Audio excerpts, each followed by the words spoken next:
the Medical School HQ podcast, session number 22.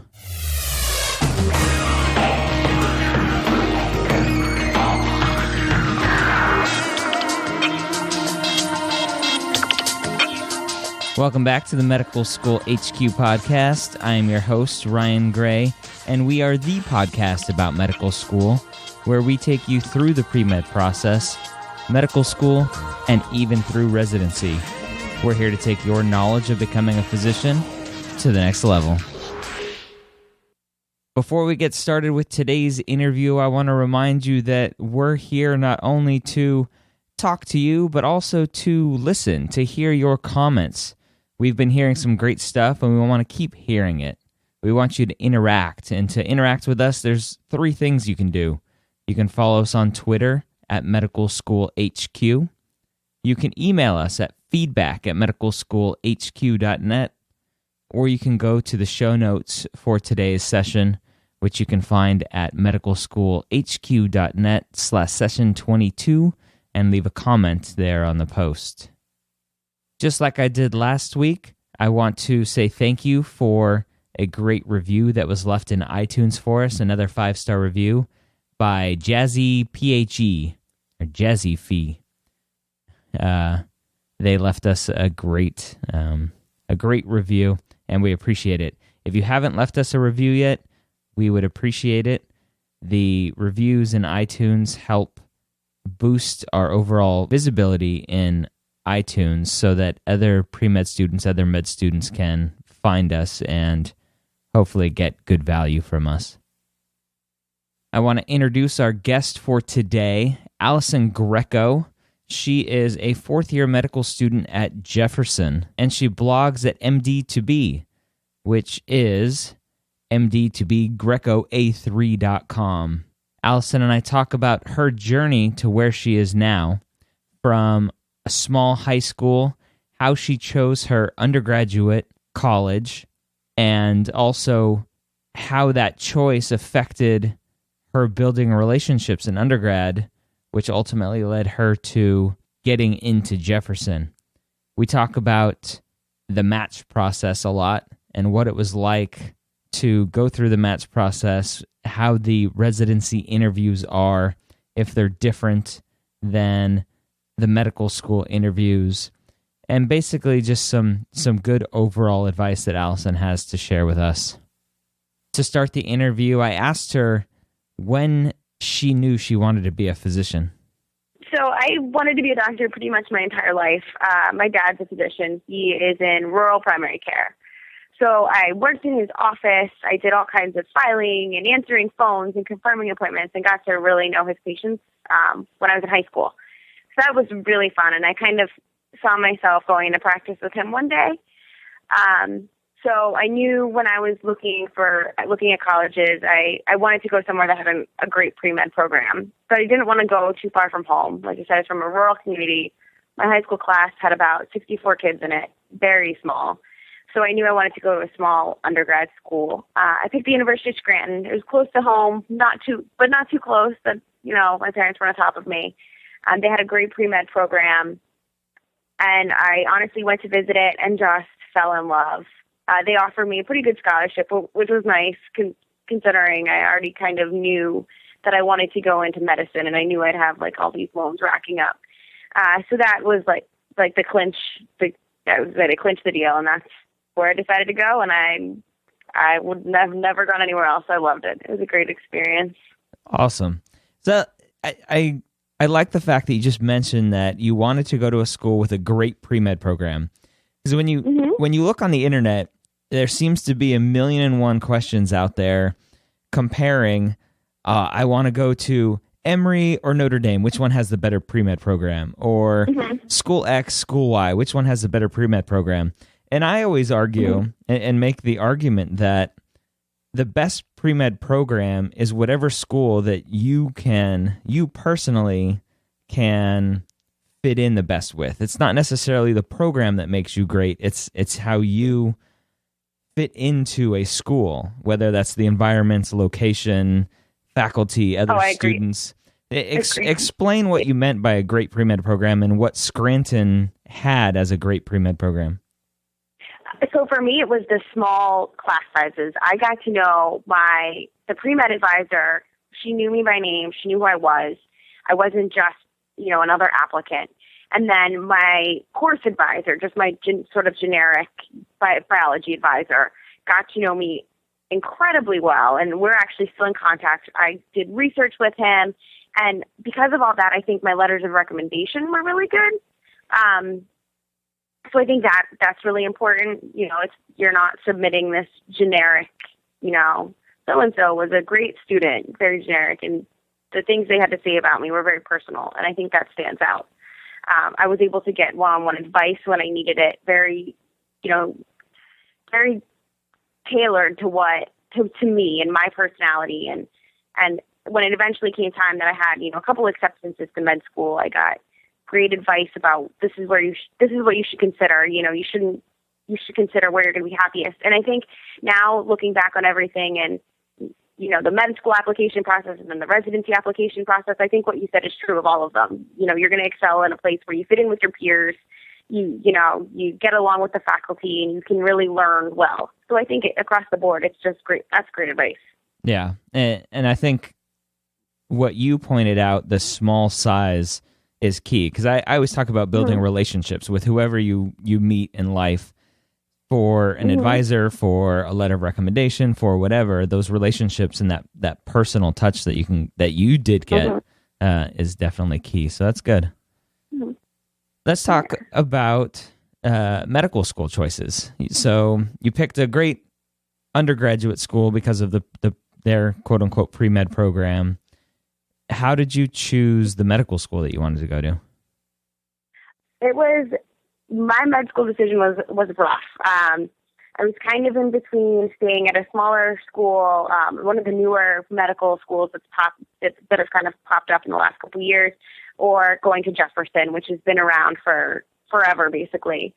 And since I'd gone to a small school from undergrad, I came from a small town. It was more of a personal decision for me to just get out there and, go out to a place that I'd never lived before, go out to the city, and which was fantastic just for me on a personal level. But then in addition to that, Jefferson offered such a bigger diversity of patients that I've gotten to see, and that creates a great learning environment. You're seeing everything because it's a tertiary care hospital. You're seeing the sickest of the sick and all these patients referred from community hospitals. So I think in terms of a learning experience, that was a smarter decision, at least for me. I mean, it's not, not everyone wants that down the road. So that's another personal choice. Okay. Looking back, if you could, did you think at all about your future career and say, this is what I picture myself doing in the future? This is the type of medical school that's going to help me?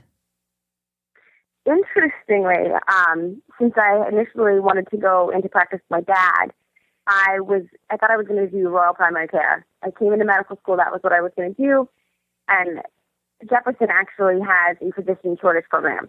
So I was got into that program and have been working alongside some other students who just all came from rural areas, kind of had the same background. It's been a great resource for me. So with that said, when I came to Jefferson, it kind of changed my perspective. And I think that's important for students to kind of keep in mind too. If you have an open mind, you might surprise yourself. Because now that I'm here in the city and working in this academic institution, I just think my personality and my career goals just fit in so much better there. So it all works out, and I think you need to keep an open mind. That's funny you mentioned that, because I vividly remember my first couple weeks in medical school, going through, talking to all the advisors about what my goals were, and talking specifically, I said, the only reason I'm here is because I want to do orthopedics, period, end of story. Mm-hmm. And they all kind of look at me and go, okay, whatever, yeah. Everybody changes their mind, don't worry. Yeah, absolutely, yeah, I agree, 100. I mean, and even now that all my friends and everyone is matched, it's kind of funny to go back and think about what everyone came in and what their ideas were, and it was exciting to see where everyone ended up. Yeah. So I agree with that. Keep an open mind. Okay. So at what point, let's kind of go through your med school life now. At what point did you start to have that revelation of, okay, rural medicine maybe isn't for me? Where in the path did you have that revelation? Was it doing an internal medicine rotation, or was it something else? It was actually, I did a rural family medicine rotation, which was a fabulous rotation. I loved it, and I learned a lot, and everyone was just so nice, and it was really a great experience. And when I went there, I just realized I didn't like the pace as much. I don't know. I guess I wasn't as happy doing it. And then interestingly, we did inpatient and outpatient as part of the family med rotation. And I realized I was just so much happier in the hospital, like that, just seeing patients in the hospital sort of pace, or for lack of a better way of explaining it. And that's when the aha moment, like having those two, primary care or like office clinic setting back to back with hospital setting, I realized I need to work in a hospital. And that one family med rotation just made my decision for me. Okay. So you like the hospital. You like dealing with kind of the acuteness of being in a hospital. Yes. Okay. Yes. Okay. So at Jefferson, how do the sub-Is work there? Okay. So we're required to do an inpatient and outpatient sub-I. You can do the sub-Is wherever. So you could apply and do an away rotation for your sub-I if you were trying to go, if you had somewhere in mind that you wanted to end up in the long run. I kind of was interested in staying in at least the tri-state area, so I stayed at Jefferson. Okay. It wasn't worth the hassle to schedule something elsewhere. So away rotation, meaning if you're at Jefferson, if you knew you wanted to go do your residency out in California, you would try to go do an away rotation out there. Yep, exactly. Okay. So for people that are listening and aren't quite to this level yet and don't understand what a sub-I is, the sub-internship is kind of your job interview for residency programs, basically. Mm-hmm. Okay. Yep. How many sub-Is did you do? I did one. Actually, the way just to kind of, I guess, back up, the way I scheduled my year is I did an inpatient general medicine rotation as my quote-unquote sub-I. And then I did an ICU rotation, and I did an inpatient cardiology rotation. And they were kind of my core medicine electives, and I actually was able to get letters of recommendation from all of those that I then was able to use later in the year when I did my residency application, if that makes sense. Okay. And you applied for internal medicine? Yes. Okay. Let's talk about the dreaded match process. And this is when I kind of not first reached out, but when I reached out to you this time, I said, "Hey, let's talk about the match," because it just happened in mid-March when it always happens. Let's talk about this aura that is the match. Sure. What do you want to know? I don't want to know anything. I can't stand that thing. So the match, the match. Let's talk about how you went about choosing residencies to apply to through the match. Okay. The first thing for me, I mentioned, is I was kind of geographically limited. My family's from PA. My fiance's here in PA. I was just kind of knew I wanted to stay between Pennsylvania, New York, New Jersey, Maryland, that sort of area. That was the first, that was the first cut. Some of the other, you can limit your choices based on that pretty easily. Mm-hmm. And then after that, our school has, we call them subspecialty advisors. So for me, it ended up being one of the assistant program directors in the internal medicine department here at Jefferson. And they're faculty members, they volunteer, and they want to help students, in their quest to become whatever sort of physician they want to be. So I met with this faculty member, and because she was affiliated with the residency program, she was able to say, these are your board scores, these are what your grades are. These are kinds of programs that you are competitive for. So that was really helpful. And, based on where I told her that I wanted to end up, she was able to give me a list of programs. And that's really where it's really where I made most of my list from. Okay. How many programs did you apply to? I applied to, I think it ended up being 18, and then I only did 9 interviews. Okay. So let's talk about that interview process. I remember when I went through it, you randomly get an email, right? Saying, hey, you've been accepted for an interview or invited for an interview. And then it's a mad scramble, right? What was that? It's a mad scramble because the interview is a kind of a first come, first serve process, at least when I went through it. Yeah, they are. I think it's worse for people doing more competitive specialties like neurosurgery or ortho or opto or anything like that. And I have a close friend in derm who was just, I think she got an email for an interview and emailed back by the end of the day because she was on rotation and couldn't be on her phone. And that quickly all the interviews had filled up. So I think for those specialties, that part's a little frustrating and more than a little frustrating and confusing. But for me, I'd never had a problem scheduling. Okay. Mm-hmm. So you go on your interview. How would you compare a residency interview to a med school interview? It was actually much more laid back in a sense that residency programs want you as much as you want them. I was so much more nervous for medical school interviews. It was the end of the world if I, had to reapply next year. But for residency, the end game is still you're going to be a physician and you're going to match somewhere. So it wasn't quite as bad. And the long days, lots of travel, so that can get expensive and kind of wear on you. But overall, I got to meet some great people from all over the place, kind of share stories with people. What are you doing? How's your curriculum? And kind of just talk. And I thought that was really fun. They give you free food. They usually take you out to dinner the night before. You're traveling. You're not going to go out, have to spend even more money to get dinner. So the residency programs usually take you out or at least provide some kind of food for you. So it's very fun experience. Yeah, I would agree with that. And you said it, the programs want you as much as you want them because they need workers. And if they don't fill all of their spots, then they're in trouble. So they want you. And the fact that you're getting an interview, they've pre-screened everybody, and it's not like a med school secondary where kind of everybody gets one. Obviously, interviews for med school are a lot more scrutinized as far as the application. But residency, if you've gotten an interview, there's a good chance that you have a chance to go there. And I always say that the residency interview is more about them finding out if they can put up with you for 3 or 4 or 5 years. Yep. But making sure you're not super crazy, I agree. Yeah, because they have to work side by side with you for 80 hours a week, and they want to make sure that you're fun to hang out with. Right, exactly. So not as bad. Definitely not as bad. Okay. What's the hardest question you got on the interview trail? I had one interview where the interviewer asked me these weird philosophical questions, like rapid fire. So it wasn't just one, like, what is failure?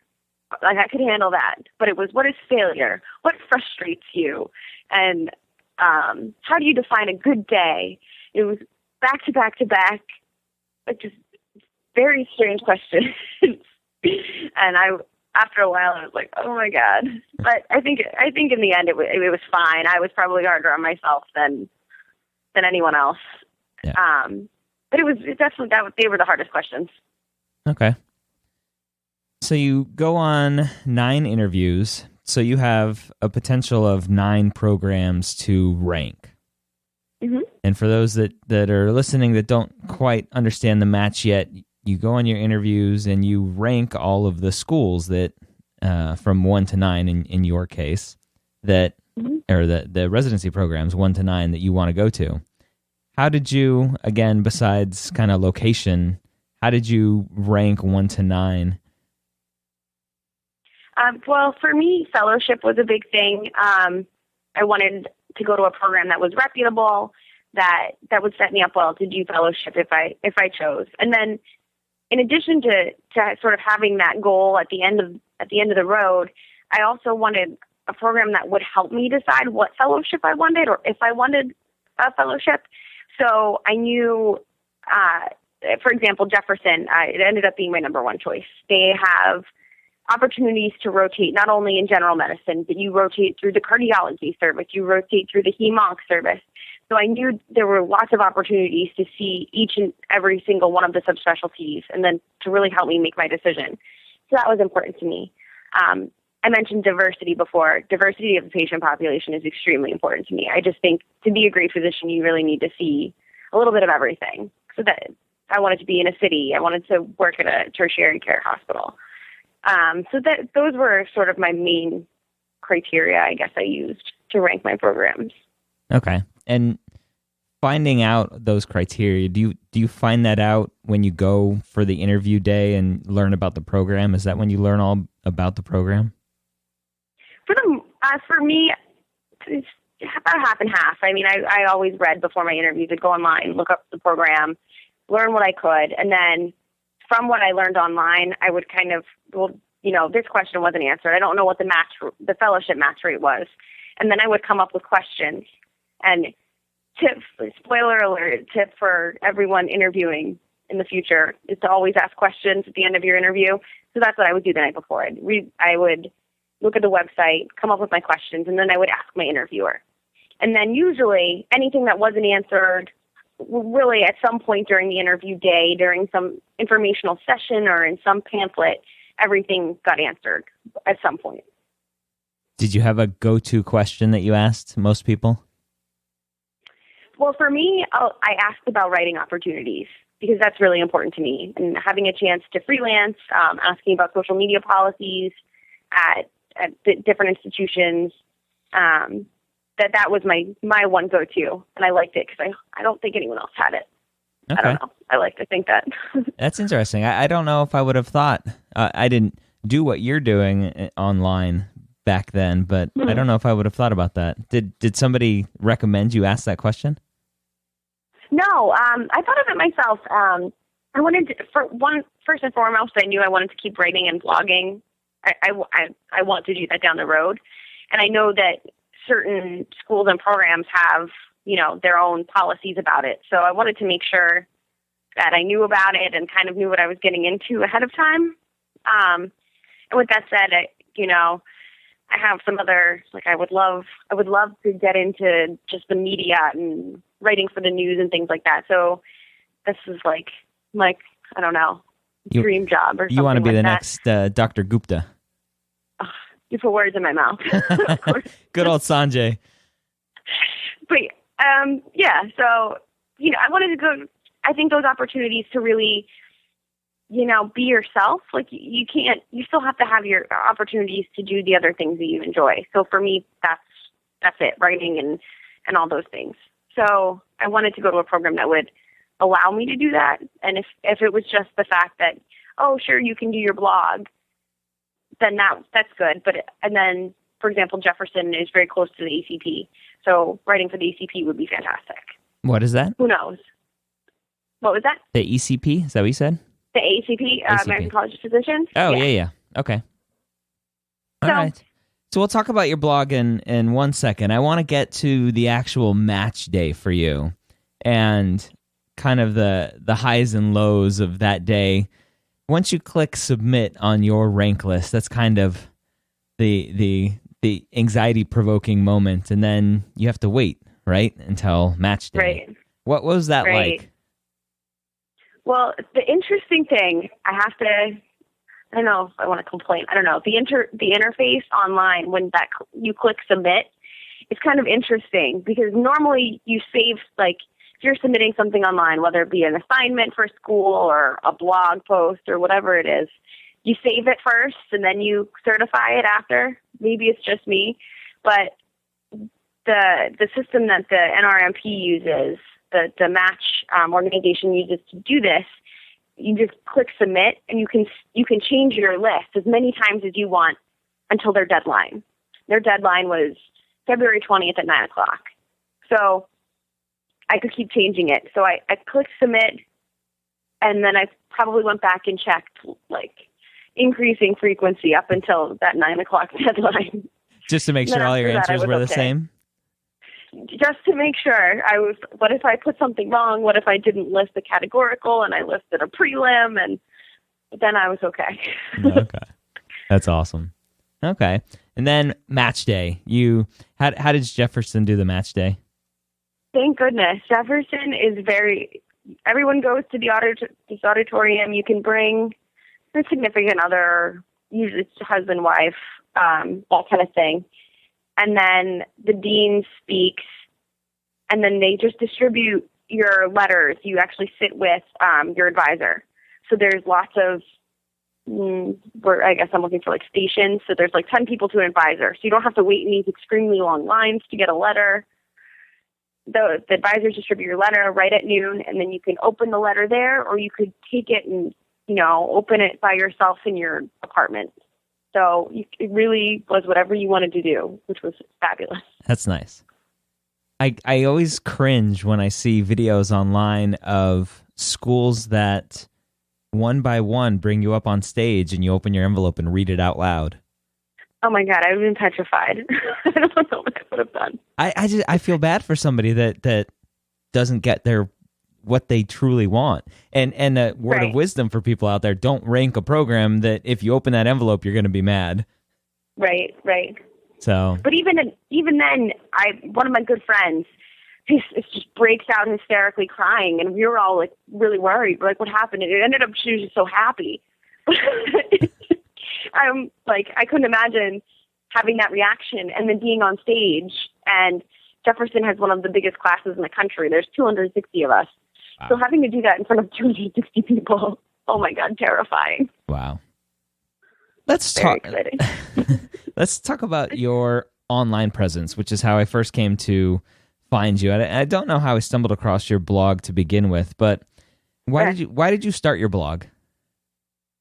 So interestingly, it's kind of funny that I actually got started because I was so frustrated. I was on Twitter and I was following other physician bloggers, and I was really frustrated by all this pushback there was against medical students blogging. And I was just so annoyed because I just thought it was ridiculous, because if you can be a professional human being in person, there is no reason why you can't be professional online. So I kind of started as look like shaking my fist, like, this is what I can do. And so initially I started blogging about what I shared online and what was appropriate to share online and how med students could be online and use it to their advantage. And then it kind of morphed into more of me talking about my experiences and really actually sharing more advice for pre-meds. I have a pre-med audience as well, and junior medical students, things like that. And it's kind of funny to see like where it's come like over the last 2 years now that I've been doing it. So it's really interesting. So you started off rebellious, thinking that the pen was mightier than the sword. Yeah. What kind of pushback did you see on Twitter? Was it just the fact that, do you think there was pre-med or med students out there that were sharing too much and other physician bloggers were getting mad that they were sharing too much, or what were you seeing?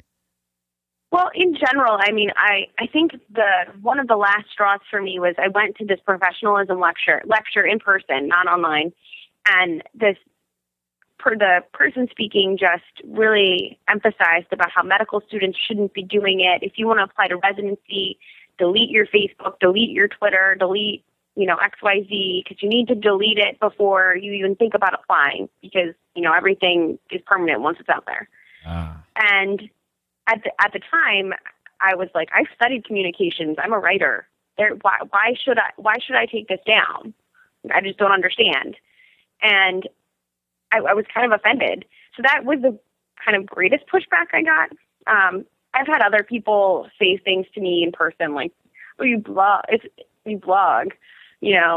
lame." But I think when you're doing it for a purpose, like I don't try to just write and complain or vent about things. I don't like that. But I try and do it to help people with a purpose. So I think, interestingly, when I actually did apply to residency and met with my advisor and actually the subspecialty advisor I met with, both of them were fabulous and so supportive and just told me how incredible it was. And I actually listed on my CV my Twitter handle, and they were just like, oh my God, we've never seen this before. And I was like, really? Because all my friends that aren't in medicine have to do this on their CVs. Yep. So I think just in the 2 years that I've been doing everything, it's come such a long way from that first, negative lecture to all the way now when I talked about my blog in every single interview I was on. So I think it's pretty fabulous. Yeah, I think hopefully the mindset is changing. And it's funny because I interviewed Rohit from thebiopsy.com. I don't know if you've ever seen that blog. But I was talking to him, and he's in the process of applying to medical school. And he was talking about how all of his friends, all of a sudden, all of their names changed on Facebook because they didn't want to be found out. And it's sad, but always, I mean, you need to stay professional kind of in everything you do. Whether or not you're going to medical school, whatever you do in life, you want to be professional. But okay. What one piece of advice could you tell your pre-med self that would have made your life a little bit easier?